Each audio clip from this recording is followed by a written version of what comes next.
Hi hello friends, good morning. ಎಲ್ಲ ಹೇಗಿದ್ದೀರಾ? ಇವತ್ತು 3 ವೇಟ್ ಲಾಸ್ ರೆಸಿಪೀಸ್, ಅಂದರೆ ಇದು ಬ್ರೇಕ್ಫಾಸ್ಟ್ಗೆ ಮಾಡ್ಕೋಬೋದು, ನೈಟ್ ಡಿನ್ನರ್ಗೂ ಕೂಡ ಮಾಡ್ಕೋಬೋದು. 3 ಥರದ ವೇಟ್ ಲಾಸ್ ರೊಟ್ಟಿಗಳನ್ನು ಮಾಡಿ ತೋರಿಸ್ತಾ ಇದ್ದೀನಿ. ಮೊದಲಿಗೆ ಮೂಲಂಗಿ ಹಾಕಿ ಮಾಡಿದಂಥ ರೊಟ್ಟಿ ಸೂಪರ್ ಆಗಿರುತ್ತೆ.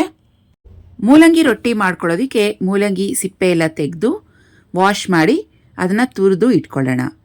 ಮೂಲಂಗಿಯಲ್ಲಿ ಆ್ಯಂಟಿ ಆಕ್ಸಿಡೆಂಟ್ಸ್ ತುಂಬ ರಿಚ್ ಆಗಿರುತ್ತೆ. ಕ್ಯಾಲ್ಶಿಯಂ, ಪೊಟ್ಯಾಷಿಯಂ ತುಂಬ ಹೇರಳವಾಗಿರುತ್ತೆ.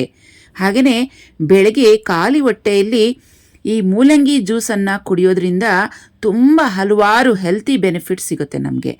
ಮೂಲಂಗಿಯಿಂದ ನಮಗೆ ಸ್ಕಿನ್ ಚೆನ್ನಾಗಾಗುತ್ತೆ, ಇಮ್ಯುನಿಟಿ ಪವರ್ ಹೆಚ್ಚಾಗುತ್ತೆ, ಹಾಗೆಯೇ ಕ್ಯಾನ್ಸರ್ ಅಂತ ಇನ್ನೂ ಹಲವಾರು ಕಾಯಿಲೆಗಳನ್ನು ಅವಾಯ್ಡ್ ಮಾಡುತ್ತೆ. ಹಾಗೆ ಇದು ವೆಯ್ಟ್ ಲಾಸಲ್ಲಿ ತುಂಬಾ ಸಹಾಯಕ. ಜಾಂಡಿಸ್ ಇದ್ದಾಗ ಈ ಮೂಲಂಗಿ ಜ್ಯೂಸನ್ನು 2ರಿಂದ 3 ಸಲ ಕುಡಿಯೋದ್ರಿಂದ ಜಾಂಡಿಸ್ ಬೇಗನೆ ವಾಸಿಯಾಗುತ್ತೆ. ಹಾಗೆಯೇ ಪೈಲ್ಸ್ ಇರೋರು ಖಾಲಿ ಹೊಟ್ಟೆಯಲ್ಲಿ ಹಸಿಯಾಗಿ ಮೂಲಂಗಿಯನ್ನು ಸೇವನೆ ಮಾಡಿದ್ರೆ ತುಂಬಾ ಒಳ್ಳೆಯದು. ತುರಿದು ಇಟ್ಕೊಂಡಿರುವಂಥ ಮೂಲಂಗಿಯಿಂದ ಬರುವಂಥ ಎಕ್ಸ್ಟ್ರಾ ನೀರೇನಿದೆ ಅದನ್ನು ತೆಗೆದು ಒಂದು ಕಡೆ ಇಟ್ಕೊಂಡಿದ್ದೀನಿ. ಅದಕ್ಕೆ ಸಣ್ಣದಾಗಿ ಕಟ್ ಮಾಡಿರುವಂಥ ಈರುಳ್ಳಿ, ಕೊತ್ತಂಬರಿ ಸೊಪ್ಪು, ಹಸಿಮೆಣಸಿನ್ಕಾಯಿ ಪೇಸ್ಟ್, ಸ್ವಲ್ಪ ಬೆಳ್ಳುಳ್ಳಿ ಶುಂಠಿ ಪೇಸ್ಟ್, ರುಚಿಗೆ ತಕ್ಕಷ್ಟು ಉಪ್ಪು, ಹಾಗೆ ಅಜ್ವೈನ ಅಂದರೆ ಓಂ ಕಾಳು 1 ಟೀ ಸ್ಪೂನಷ್ಟು ಹಾಕಿದ್ದೀನಿ. ಬಿಳಿ ಎಳ್ಳು ಅಥವಾ ಕಪ್ಪು ಎಳ್ಳು ಯಾವುದಾದ್ರು 1 ಸ್ಪೂನಷ್ಟು ಹಾಕ್ಕೊಳ್ಳಿ. ಇದು ಕೂಡ ತುಂಬಾ ಒಳ್ಳೆಯದು. ಹಾರ್ಮೋನಲ್ ಇಂಬ್ಯಾಲೆನ್ಸ್ಗೆ ಬ್ಯಾಲೆನ್ಸ್ ಮಾಡೋದಕ್ಕೆ ಎಳ್ಳು ತುಂಬಾ ಸಹಾಯ ಮಾಡುತ್ತೆ. ಇದನ್ನೆಲ್ಲ ಒಂದ್ಸತಿ ಚೆನ್ನಾಗಿ ಮಿಕ್ಸ್ ಮಾಡ್ಕೊಳ್ಳೋಣ. ಇದ್ರ ಜೊತೆಗೆ ಮೇಜ್ ಫ್ಲೋರ್ ಅಥವಾ ಮೆಕ್ಕೆಜೋಳದ ಹಿಟ್ಟನ್ನು ತಗೊತಾ ಇದ್ದೀನಿ, ಸುಮಾರು 2 ಕಪ್ಪಷ್ಟು. ಈ ಮೇಜ್ ಫ್ಲೋರಲ್ಲಿ ಫೈಬರ್ ಕಂಟೆಂಟ್ ಜಾಸ್ತಿ ಇರೋದ್ರಿಂದ ವೇಟ್ ಲಾಸ್ಗೆ ತುಂಬಾ ಸಹಾಯ ಮಾಡುತ್ತೆ. ಕಣ್ಣಿಗೆ ಒಳ್ಳೆಯದು. ಕ್ಯಾಲ್ಶಿಯಂ, ಐರನ್ ಜಾಸ್ತಿ ಇರೋದ್ರಿಂದ ನಮ್ಮ ಬೋನ್ಸ್, ಮೂಳೆಗಳನ್ನು ಗಟ್ಟಿ ಮಾಡುತ್ತೆ. ಹಾಗೆ ಇದನ್ನು ಚಿಕ್ಕವರಿಂದ ಹಿಡಿದು ದೊಡ್ಡೋರ್ವರೆಗೂ ಎಲ್ಲರಿಗೂ ಕೊಡ್ಬೋದು. ಕ್ಯಾಲ್ಶಿಯಂ, ಐರನ್ ಕಂಟೆಂಟ್ ಜಾಸ್ತಿ ಇರೋದ್ರಿಂದ ಹಾರ್ಮೋನಲ್ ಇಂಬ್ಯಾಲೆನ್ಸನ್ನು ಬ್ಯಾಲೆನ್ಸ್ ಮಾಡುತ್ತೆ, ಮುಖ್ಯವಾಗಿ ಲೇಡೀಸ್ಗೆ.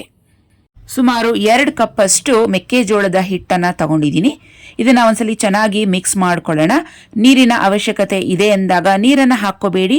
ಮೂಲಂಗಿ ನೀರನ್ನು ಸಪ್ರೇಟ್ ಮಾಡಿ ಇಟ್ಕೊಂಡಿದ್ವಲ್ಲ ಅದನ್ನೇ ಹಾಕಿ ಮಿಕ್ಸ್ ಮಾಡ್ಕೊಳ್ಳಿ.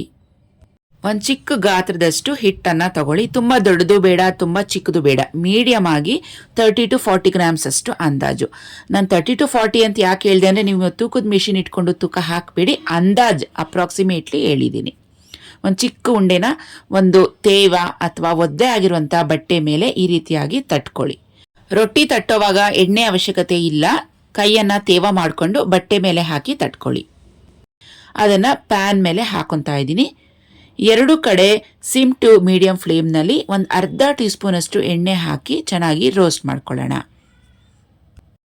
ಫ್ರೆಂಡ್ಸ್, ಈ ಮೂಲಂಗಿ ರೊಟ್ಟಿ ಜೊತೆಗೆ ನಾನು ಸೋರೆಕಾಯಿ, ಕಡಲೆಬೇಳೆ ಹಾಕಿ ಸಿಂಪಲ್ ಆಗಿ ಒಂದು ಗ್ರೇವಿ ಮಾಡ್ಕೊಂಡಿದ್ದೀನಿ. ಈಗಾಗಲೇ ಈ ರೆಸಿಪಿಗಳನ್ನು ನಾನು ಒಂದು ವಿಡಿಯೋದಲ್ಲಿ ಶೇರ್ ಮಾಡಿದ್ದೀನಿ. ಸೊ ನಿಮಗೆ ಈಸಿಯಾಗಿ, ಹ್ಯಾಂಡಿಯಾಗಿ ಸಿಗಲಿ ಅನ್ನೋದಕ್ಕೋಸ್ಕರ ರೊಟ್ಟಿಗಳೆಲ್ಲ ಸಪ್ರೇಟ್ ವಿಡಿಯೋ ಮಾಡ್ತಾ ಇದ್ದೀನಿ, ಹಾಗೆ ಗ್ರೇವಿಗಳನ್ನು ಸಪ್ರೇಟ್ ವಿಡಿಯೋ ಮಾಡ್ತಾ ಇದ್ದೀನಿ. ನಿಮ್ಗೆ ಯಾವ್ದು ಬೇಕೋ ಅದನ್ನು ನೋಡಿಕೊಂಡು ಮಾಡ್ಕೊಳ್ಳಿ ಅಂತ. ಸೊ ಆ ವಿಡಿಯೋಗಳದ್ದು ಲಿಂಕ್ ಕೊಟ್ಟಿರ್ತೀನಿ, ಒಂದು ಸಲ ಬೇಕು ಅಂದರೆ ಅದನ್ನು ಕೂಡ ಚೆಕ್ ಮಾಡ್ಕೊಳ್ಳಿ. 2 ಮೀಡಿಯಂ ಸೈಜ್ದು ರೊಟ್ಟಿ ತಗೊಂಡಿದ್ದೀನಿ. 1 ಬೌಲಷ್ಟು ಸೋರೆಕಾಯಿ, ಕಡಲೆಬೇಳೆ ಹಾಕಿ ಮಾಡಿದಂಥ ಪಲ್ಯ, 1 ಬೌಲ್ ಮೊಸರು, ಹಾಗೆ 1 ಚಿಕ್ಕ ಕ್ಯೂಬ್ ಅಷ್ಟು ಬೆಣ್ಣೆ ತಗೊಂಡಿದ್ದೀನಿ. ಬೆಣ್ಣೆ ಅಥವಾ ಅರ್ಧ ಟೀ ಸ್ಪೂನಷ್ಟು ತುಪ್ಪ ಹಾಕ್ಕೊಳ್ಳಿ, ಏನಾಗೋದಿಲ್ಲ. ಎಣ್ಣೆ ಜಾಸ್ತಿ ಹಾಕಿ ನಾವು ರೊಟ್ಟಿ ಮಾಡ್ಕೊಳ್ಳೋದ್ಕಿಂತ ಬೆಣ್ಣೆ ಒಳ್ಳೆಯದು.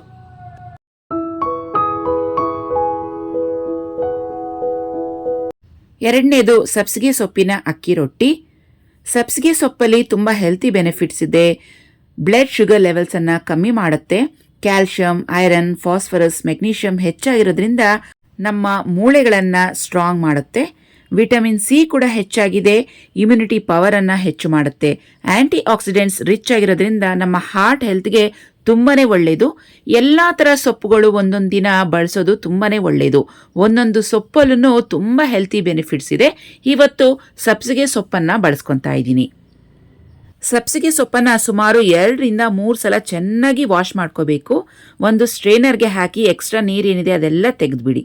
ಆಮೇಲೆ ತುಂಬ ಸಣ್ಣದಾಗಿ ಈ ರೀತಿಯಾಗಿ ಕಟ್ ಮಾಡಿ ತಗೊಳ್ಳೋಣ. ಅಕ್ಕಿ ರೊಟ್ಟಿಗೆ ಹಾಕ್ತಾ ಇದ್ದೀನಿ. ಸೊ ವೇಟ್ ಲಾಸ್ ರೆಸಿಪಿ ಅಂತೇಳಿ ಅಕ್ಕಿ ಹಿಟ್ಟು ಹಾಕ್ತಿದ್ದೀರಾ ಅಂತ ಕೇಳಿಬಿಡಿ. ಏಕೆಂದರೆ ಅಕ್ಕಿ ಹಿಟ್ಟಲ್ಲಿ ಕಾರ್ಬೋಹೈಡ್ರೇಟ್ಸ್ ಜಾಸ್ತಿ ಇದೆ. ಕಾರ್ಬೋಹೈಡ್ರೇಟ್ಸ್ ನಮ್ಮ ಬಾಡಿಗೆ ಅವಶ್ಯಕತೆ ಇದೆ. ಜಾಸ್ತಿ ಬೇಡ, ಕಮ್ಮಿ ಹಾಕ್ಕೊಳ್ಳಿ. ಅರ್ಧ ಕಪ್ಪಷ್ಟು ಅಕ್ಕಿ ಹಿಟ್ಟು 2 ರೊಟ್ಟಿಗೆ ಸಾಕಾಗುತ್ತೆ. ನಾನು ಇದನ್ನು ನಮ್ಮ ಫ್ಯಾಮಿಲಿ ಮೆಂಬರ್ಸ್ಗೂ ಮಾಡ್ತಿರೋದ್ರಿಂದ ಜಾಸ್ತಿ ಪ್ರಮಾಣದಲ್ಲಿ ಹಾಕ್ತಾ ಇದ್ದೀನಿ. ಸಣ್ಣದಾಗಿ ಕಟ್ ಮಾಡಿರುವಂಥ ಈರುಳ್ಳಿ, 1 ಬೌಲಷ್ಟು ಅಕ್ಕಿ ಹಿಟ್ಟು, ಕಡಲೆಬೇಳೆ, ಜೀರಿಗೆ, ಅರಿಶಿಣ, ರುಚಿಗೆ ತಕ್ಕಷ್ಟು ಉಪ್ಪು, ಬೇಕು ಅಂದರೆ ಹಸಿಮೆಣಸಿನ್ಕಾಯಿ ಪೇಸ್ಟ್ ಕೂಡ ಹಾಕ್ಕೋಬೋದು.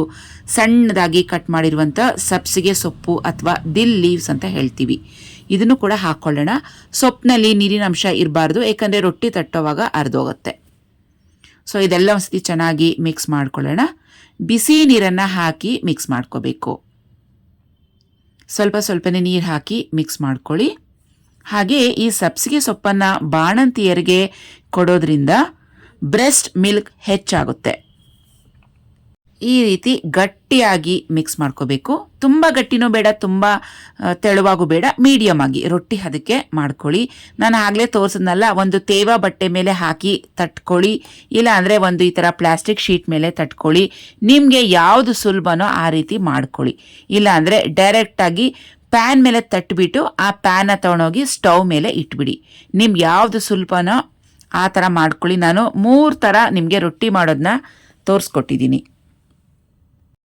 ನೋಡಿ. ಇವಾಗ ರೊಟ್ಟಿ ಎಲ್ಲ ತಟ್ಟಿದಾಗಿದೆ. ಇದು ಒಂದು ಥರನ. 2ನೇ ಥರ ಅದನ್ನು ತೋರಿಸ್ಬಿಡ್ತೀನಿ. ಪ್ಯಾನ್ ಇಟ್ಕೊಳ್ಳಿ, ಒಂದು ತಣ್ಣಗಿರೋಂಥದ್ದು, ಬಿಸಿ ಬೇಡ, ಬಿಸಿ ಇದ್ರೆ ತಟ್ಟೋದಕ್ಕಾಗಲ್ಲ. ಒಂದು ಅರ್ಧ ಟೀ ಸ್ಪೂನಷ್ಟು ಎಣ್ಣೆ ಹಾಕ್ಕೊಂಡು ಗ್ರೀಸ್ ಮಾಡ್ಕೊಂಬಿಡಿ. ಆಮೇಲೆ ಒಂದು ಚಿಕ್ಕ ಉಂಡೆ ಈ ರೀತಿಯಾಗಿ ಇಟ್ಟು ತಟ್ಕೊಳ್ಳಿ. ಈ ರೊಟ್ಟಿಯಲ್ಲಿ ಅಕ್ಕಿ ಹಿಟ್ಟು ಪ್ರಮಾಣಕ್ಕಿಂತ ಸೊಪ್ಪಿನ ಪ್ರಮಾಣ ಜಾಸ್ತಿ ಇದೆ. ಸೊ ಈ ರೊಟ್ಟಿನ ವೇಟ್ ಲಾಸ್ಗೆ ಬಳಸ್ಕೊಳ್ಳಿ, ಯಾವುದೇ ಥರ ತೊಂದರೆ ಇಲ್ಲ. ಇವಾಗ ಸ್ಟವ್ ಹಚ್ಬಿಟ್ಟು ಈ ಪ್ಯಾನನ್ನು ತೊಗೊಂಡೋಗಿ ಸ್ಟವ್ ಮೇಲೆ ಇಟ್ಟು 2 ಕಡೆ ಸಿಮ್ ಟು ಮೀಡಿಯಂ ಫ್ಲೇಮ್ನಲ್ಲಿ ಬೇಯಿಸ್ಕೊಳ್ಳೋಣ. ಬೇಯಿಸೋವಾಗ ಒಂದು ಅರ್ಧ ಟೀ ಸ್ಪೂನಷ್ಟು ಎಣ್ಣೆ ಹಾಕ್ಕೊಳ್ಳಿ, ಜಾಸ್ತಿ ಬೇಡ. ಓವರಾಲ್ ನಾವು ತಿನ್ನುವಂಥ 2 ರೊಟ್ಟಿಯಲ್ಲಿ 1 ರಿಂದ 1.5 ಟೀ ಸ್ಪೂನಷ್ಟು ಎಣ್ಣೆಯನ್ನು ಬಳಸ್ಕೊಂಡಿದ್ದೀನಿ, ಜಾಸ್ತಿ ಬಳಸಿಲ್ಲ. ನೋಡಿ, ಸೂಪರ್ ಆಗಿ ಸಬ್ಸಿಗೆ ಸೊಪ್ಪಿನ ಅಕ್ಕಿ ರೊಟ್ಟಿ ರೆಡಿಯಾಗಿದೆ. ಇದ್ರ ಜೊತೆ ನಂಚ್ಕೊಳ್ಳೋದಕ್ಕೆ ಕೊತ್ತಂಬರಿ, ಪುದೀನ ಹೆಚ್ಚಾಗಿ ಹಾಕಿ ಚಟ್ನಿ ಮಾಡಿದ್ದೀನಿ. ತೆಂಗಿನಕಾಯನ್ನು ಬಳಸಿಲ್ಲ. ಹಾಗೆಯೇ ಮೊಳಕೆ ಹುಳ್ಳಿಕಾಳಿನ ಪಲ್ಯ ಹಾಕ್ಕೊತಾ ಇದ್ದೀನಿ, ಸುಮಾರು 1 ಬೌಲಷ್ಟಿದೆ. ಈ ರೆಸಿಪಿ ಮಾರ್ನಿಂಗ್ ಬ್ರೇಕ್ಫಾಸ್ಟ್ಗೆ ತಿನ್ನೋ ಹಾಗಿದ್ರೆ 1 ರೊಟ್ಟಿ ಹಾಕ್ಕೊಳ್ಳಿ. ಮಧ್ಯಾಹ್ನ ಊಟಕ್ಕಾದರೆ 2, ರಾತ್ರಿ ಡಿನ್ನರ್ಗಾದರೆ 1 ರೊಟ್ಟಿ ಸಾಕು. ಈಗ ಓಟ್ಸ್ ಪಪಾಯ ರೊಟ್ಟಿ ಮಾಡ್ಕೊಳ್ಳೋಣ. ನಾನಿಲ್ಲಿ ರೋಲ್ಡ್ ಓಟ್ಸನ್ನು ತಗೊಂಡಿದ್ದೀನಿ. ರೆಗ್ಯುಲರ್ ಆಗಿ ಸಿಗುವಂಥ ಓಟ್ಸ್ಗೂ ಈ ರೋಲ್ಡ್ ಓಟ್ಸ್ಗೆ ತುಂಬಾ ಡಿಫ್ರೆನ್ಸ್ ಇದೆ. ವೇಟ್ ಲಾಸ್ನವರು ಆದಷ್ಟು ರೋಲ್ಡ್ ಓಟ್ಸನ್ನು ತಗೊಬೇಕು. ಸುಮಾರು 2 ಕಪ್ಪಷ್ಟು ರೋಲ್ಡ್ ಓಟ್ಸನ್ನು ತಗೊಂಡು ಸ್ವಲ್ಪ ಫ್ರೈ ಮಾಡ್ಕೊತಾ ಇದ್ದೀನಿ. ಓಟ್ಸಲ್ಲಿ ಗ್ಲೂಟೆನ್ ಫ್ರೀ ಇದೆ. ಹಾಗೆಯೇ ಇದು ನ್ಯೂಟ್ರಿಷನ್ ಪವರ್ ಹೌಸ್ ಅಂತ ಹೇಳ್ಬೋದು. ಆದ್ರಿಂದ ವೇಟ್ ಲಾಸ್ಗೆ ತುಂಬಾ ಒಳ್ಳೆ ಗ್ರೇನ್ ಅಂತ ಹೇಳ್ಬೋದು. ಓಟ್ಸಲ್ಲಿ ಫೈಬರ್ ಜಾಸ್ತಿ ಇದೆ, ಪ್ರೋಟೀನ್ ಜಾಸ್ತಿ ಇದೆ. ಆದ್ರಿಂದ ನಮ್ಮ ಕೊಲೆಸ್ಟ್ರಾಲ್ ಲೆವೆಲನ್ನು ಕಮ್ಮಿ ಮಾಡಿ ಹಾರ್ಟ್ ಹೆಲ್ತನ್ನು ಕಾಪಾಡುತ್ತೆ. ಫ್ರೈ ಮಾಡಿರುವಂಥ ಓಟ್ಸನ್ನು ಇವಾಗ ಮಿಕ್ಸಿಗೆ ಹಾಕಿ ಪುಡಿ ಮಾಡ್ಕೊತಾ ಇದ್ದೀನಿ. ಈ ಥರ ಒಂದ್ಸಲ ನೀವು ಓಟ್ಸನ್ನು ಪುಡಿ ಮಾಡಿ ಇಟ್ಕೊಂಡ್ಬಿಟ್ರೆ ಎಲ್ಲ ಥರ ಹೆಲ್ತಿ ರೆಸಿಪಿಗಳಿಗೆ ಈ ಓಟ್ಸ್ ಪೌಡರನ್ನು ಯೂಸ್ ಮಾಡ್ಬೋದು. ಮುಂದಿನ ದಿನಗಳಲ್ಲಿ ನಿಮಗೆ ತಿಳಿಸ್ತೀನಿ.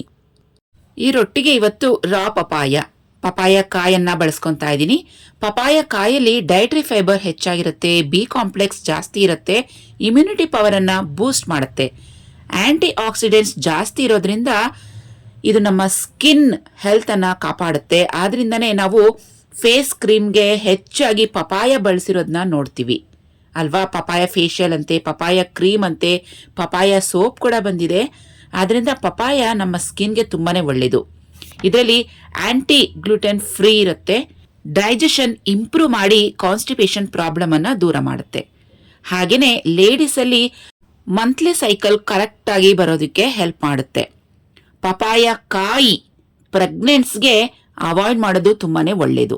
ಈಗ ಒಂದು ಮಿಕ್ಸಿಂಗ್ ಬೌಲ್ ತೊಗೊಂಡಿದ್ದೀನಿ. ಅದರಲ್ಲಿ ತುರಿದಿಟ್ಕೊಂಡಿರುವಂಥ ಪಪಾಯ 1 ಕಪ್, ಸಣ್ಣದಾಗಿ ಕಟ್ ಮಾಡಿರೋಂಥ ಈರುಳ್ಳಿ, ಓಟ್ಸ್ ಫ್ಲೋರ್ 1 ಕಪ್ಪಷ್ಟು ತೊಗೊಂಡಿದ್ದೀನಿ, ಸ್ವಲ್ಪ ಉಪ್ಪು, ಅಜ್ವೈನ, ಗ್ರೀನ್ ಚಿಲ್ಲಿ ಪೇಸ್ಟ್, ಹಾಗೆಯೇ ಮೊಸರು 1-2 ಸ್ಪೂನಷ್ಟು ಹಾಕಿದ್ದೀನಿ. ಇವೆಲ್ಲ ಮಸ್ತಿ ಚೆನ್ನಾಗಿ ಮಿಕ್ಸ್ ಮಾಡ್ಕೊಳ್ಳೋಣ. ಫ್ರೆಂಡ್ಸ್, ಇವತ್ತು ನಾನು ತೋರಿಸಿರೋಂಥ 3 ರೊಟ್ಟಿಗಳ ರೆಸಿಪಿ ನಾನೇ ಟ್ರಯಲ್ ಮಾಡಿ ಎಕ್ಸ್ಪೆರಿಮೆಂಟ್ ಮಾಡಿ ನಾನೇ ಮಾಡ್ಕೊಂಡಿರುವಂಥ ರೆಸಿಪಿ, ನಾನೇ ಕಂಡುಹಿಡ್ದಿರುವಂಥ ರೆಸಿಪಿಗಳು. ಸೊ ನನಗಿದು ಚೆನ್ನಾಗಿ ವರ್ಕ್ ಆಯಿತು. ಸೊ ನಿಮಗೂ ಕೂಡ ಶೇರ್ ಮಾಡ್ತಾ ಇದ್ದೀನಿ. ನೀವು ಕೂಡ ಒಂದ್ಸಲ ಇದೇ ಥರ ರೊಟ್ಟಿಗಳನ್ನು ಟ್ರೈ ಮಾಡಿ. ನಿಮ್ಮ ವೇಟ್ ಲಾಸ್ ಜರ್ನಿಲಿ ಚೆನ್ನಾಗಿ ಹೆಲ್ಪ್ ಆಗುತ್ತೆ ವೇಟ್ ಲಾಸ್ನಲ್ಲಿ. ಹಾಗೆಯೇ ಕೊನೆಯದಾಗಿ ಕರಿಬೇವಿನ ಸೊಪ್ಪು ಫ್ರೆಶ್ ಆಗಿರೋದು ಸಣ್ಣದಾಗಿ ಕಟ್ ಮಾಡಿ ಹಾಕ್ಕೊಳ್ಳೋಣ. ಆಮೇಲೆ ಇನ್ನೊಂದು ನನ್ನ ಫೇವ್ರೇಟ್ ಅಂದರೆ ಬಿಳಿ ಎಳ್ಳು 1 ಸ್ಪೂನಷ್ಟು ಹಾಕ್ತಾ ಇದ್ದೀನಿ. ಬಿಳಿ ಎಳ್ಳು ಅಷ್ಟೇ ಲೇಡೀಸ್ಗೆ ಮಂತ್ಲಿ ಸೈಕಲ್ ಕರೆಕ್ಟಾಗಿ ಬರೋದಕ್ಕೆ ತುಂಬಾ ಹೆಲ್ಪ್ ಮಾಡುತ್ತೆ ಹೆಣ್ಮಕ್ಳಿಗೆ. ಇದೆಲ್ಲ ಮಸ್ತಿ ಚೆನ್ನಾಗಿ ಮಿಕ್ಸ್ ಮಾಡಿಕೊಂಡು 5 ನಿಮಿಷ ಇಟ್ಬಿಡೋಣ. ಈ ಓಟ್ಸ್ ಫ್ಲೋರ್ ಮಾಡಿಟ್ಕೊಂಡಿದ್ವಲ್ಲ, ಇದನ್ನು ಒಂದು ಡ್ರೈ ಆಗಿರುವಂಥ ಬಾಟಲ್ ಅಥವಾ ಗ್ಲಾಸ್ ಜಾರ್ಗೆ ಹಾಕಿ ಇಟ್ಬಿಡೋಣ. ಈಗ ರೊಟ್ಟಿ ತಟ್ಕೊಳ್ಳೋಣ. ಒಂದು ಪ್ಯಾನ್ ಇಟ್ಕೊಂಡಿದ್ದೀನಿ ಆ್ಯಸ್ ಯೂಶುವಲ್. ಸ್ವಲ್ಪ ಅರ್ಧ ಸ್ಪೂನಷ್ಟು ಎಣ್ಣೆ ಹಾಕಿ ಈ ಥರ ಗ್ರೀಸ್ ಮಾಡ್ಕೊಂಬಿಡಿ. ಒಂದು ಚಿಕ್ಕ ಗಾತ್ರದಷ್ಟು ಉಂಡೆನ ತಗೊಳ್ಳಿ, ಮೀಡಿಯಮ್ ಸೈಜ್ದು. ಸೊ ಈ ರೊಟ್ಟಿನ ನೀವು 2 ತಿನ್ಬೋದು, ಹೊಟ್ಟೆ ತುಂಬ ತಿನ್ಬೋದು, ಯಾವುದೇ ಭಯ ಇಲ್ದಿರ ತಿನ್ನಿ. ಆದರೆ ಮೀಡಿಯಮ್ ಸೈಜ್. ಯಾವುದೇ ಆಹಾರ ಪದಾರ್ಥ ನಾವು ತಿಂದ್ರೂ ಒಳ್ಳೆಯದೇ, ಆದರೆ ಪೋರ್ಷನನ್ನು ಕಂಟ್ರೋಲ್ ಮಾಡ್ಕೋಬೇಕು. ಇದುವರೆಗೂ ನಾವು 3-4 ತಿಂತಿರ್ತೀವಿ, ಅದರಲ್ಲಿ ಇವಾಗ 2 ರೊಟ್ಟಿ ತಿನ್ಕೊಳ್ಳೋಣ. ಅದು ಚಿಕ್ಕ ಸೈಜ್ದು ಅಲ್ವಾ? ನೋಡಿ ಎಷ್ಟು ಚಿಕ್ಕ ಸೈಜ್ನಲ್ಲಿ ನಾನು 2 ರೊಟ್ಟಿ ಮಾಡ್ಕೊತಾ ಇದ್ದೀನಿ. ಸೊ ಇನ್ನು ಉಳಿದಿರೋದು ಏನು ಮಾಡ್ತೀರಾ ಅಂತ ಕೇಳ್ಬೋದು. ನಮ್ಮ ಮನೇಲಿ ನಾನು ಯಾವುದೇ ಹೆಲ್ತಿ ರೆಸಿಪಿ ಮಾಡಿದ್ರು ನಮ್ಮ ಮನೇಲಿ ಎಲ್ಲರೂ ತಿಂತೀವಿ, ಆದ್ದರಿಂದ ನಾನು ಸ್ವಲ್ಪ ಜಾಸ್ತಿ ಮಾಡ್ಕೊತೀನಿ. ನಿಮ್ಮ ಮನೇಲಿ ನೀವು ಒಬ್ಬರೇ ತಿಂತಿದ್ದೀರಾ ಅಂತ ಹೇಳಿದ್ರೆ ಕಮ್ಮಿ ಪ್ರಮಾಣದಲ್ಲಿ ಮಾಡ್ಕೊಳ್ಳಿ. ರೊಟ್ಟಿ ತಟ್ಟಾದ್ಮೇಲೆ ಈ ಪ್ಯಾನನ್ನು ಸ್ಟವ್ ಮೇಲೆ ಇಟ್ಟು 2 ಕಡೆ ಮೀಡಿಯಂ ಫ್ಲೇಮ್ನಲ್ಲಿ ಬೇಯಿಸ್ಕೊಳ್ಳಿ.